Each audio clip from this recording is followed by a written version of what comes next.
আসসালামু আলাইকুম রহমতুল্লাহ। প্রিয় ভাই ও বোনেরা, আমার শুভাকাঙ্ক্ষী আপনারা যারা আমাকে ফলো করেন, আমাকে দেখছেন অথবা আমার কথা শুনেন, তাদের জন্য একটা বার্তা নিয়ে আজকের ভিডিওটি তৈরি। আশা করি আপনারা ভালো আছেন। আলহামদুলিল্লাহ, আমিও আল্লাহ তালার অশেষ রহমতে ভালো আছি। শুকরিয়া, আল্লাহ যেভাবে রাখে আল্লাহ তালার শুকরিয়া আদায় করলে আল্লাহ তালা নেয়ামত পরিপূর্ণ করে দেন।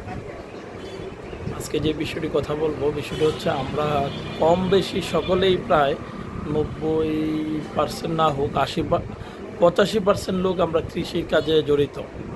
তো বিশেষ করে এখন ধানের সিজন, এই সিজনে আমরা ধান ছড়তে যাব মেশিনে, তারপরে খ্যার ছড়াবো অথবা উল্টাবো। এই ক্ষেত্রে আমি যে বিষয়টা প্রথমত লক্ষ্য করা দরকার, আমাদের সবার গুরুত্ব দেওয়া উচিত, সেটা হচ্ছে চশমা পরিধান করবেন।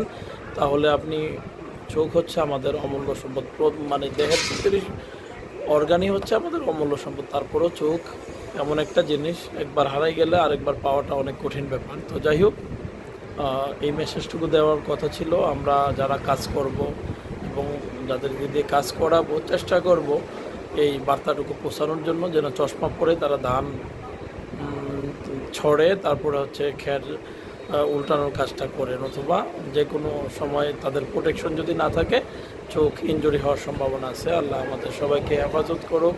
সকলের সুস্বাস্থ্য কামনা করছি। ভিডিওটি ভালো লাগলে শেয়ার করে দিবেন। আবারও নতুন কোনো ভিডিওতে কথা হবে, সাক্ষাৎ হবে। আজকে এই পর্যন্ত। আল্লাহ।